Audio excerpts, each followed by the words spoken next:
ආයුබෝවන්.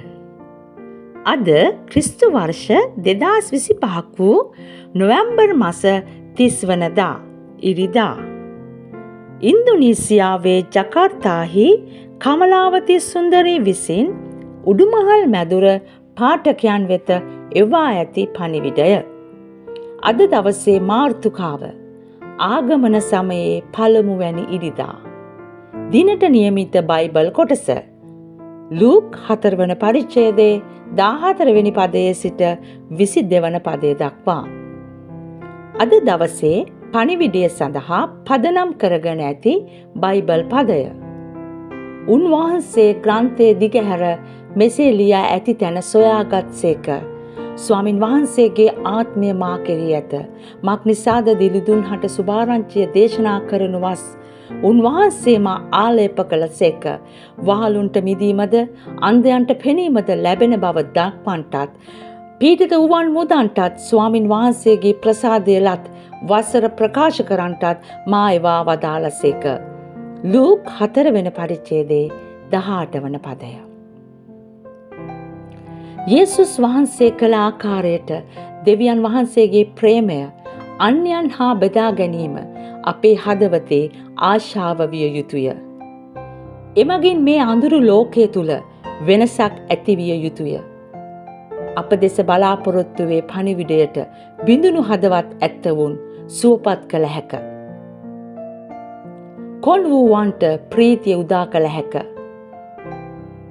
එක් වර්ෂයක මගේ හිතවතුන් හා මා සැලසුම් කළේ විශේෂ රැකබලා ගැනීම යටතේ සාත්තු නිවාසවල නේවාසිකව සිටින අයවලුන් සමග නත්තල සැමරීමටයි. අපි ඔවුන් සඳහා ගැළපෙන ක්‍රියාකාරකම්, ඔවුන්ට සුළු ත්‍යාග සහ ඔවුන්ට ප්‍රණීත ආහාර යනාදිය පිළියෙල කර ඔවුන් හා සුහද හමුවක් සංවිධානය කෙලෙමු. අපගේ පැමිණීම ඔවුන් කෙතරම් ප්‍රීතියට පත් කළාද කිවහොත් ඒ මුහුණු දැක මගේ හදවත හැඟුම්බර විය.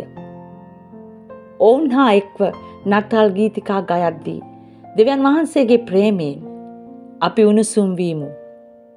ඔවුන් ගැන සැලකිලිමත් වීමෙන් එම පිරිසට සැනසීම ගෙන එන්නට අපට හැකි විය.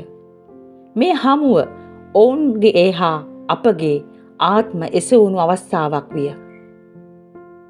අපගේ ජීවිත වෙනස් කළ හැකි යේසුස් වහන්සේගේ ප්‍රේමය පිළිබඳ සුපුවත අන්‍යයන්ට පැවසීම කොතරම් අර්ථවත්ද යනු මට මේ අත්දැකීම සිහිපත් කර දෙයි.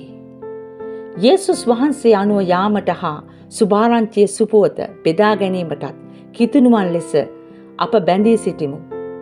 දෙවියන් වහන්සේගේ ප්‍රේමය අන්‍යයන් හා බෙදා ගන්නා විට අපේ ජීවිතවල විශේෂ අර්ථයක් නිර්මාණය වේ. අපි යාඥා කරමු. ආදරණීය යේසුස් වහන්සේ, ඔබගේ ප්‍රේමය නැමැති ත්‍යාගය ගැන ස්තුති වේවා. අවශ්‍යතාවන් ඇති අය කරා යන ඔබගේ උපකාරවන්ත දෑත් ලෙස අප පාවිච්චි කළ මැනව. ආමේන්. දවසේ සිටුවිල්ල. ජීවිතයේ බරක් උසුලාගෙන සිටිනවා යයි සිතන අය සමග මම දෙවියන් වහන්සේගේ ප්‍රේමය බෙදා ගනිමි. යාඥා යමුව.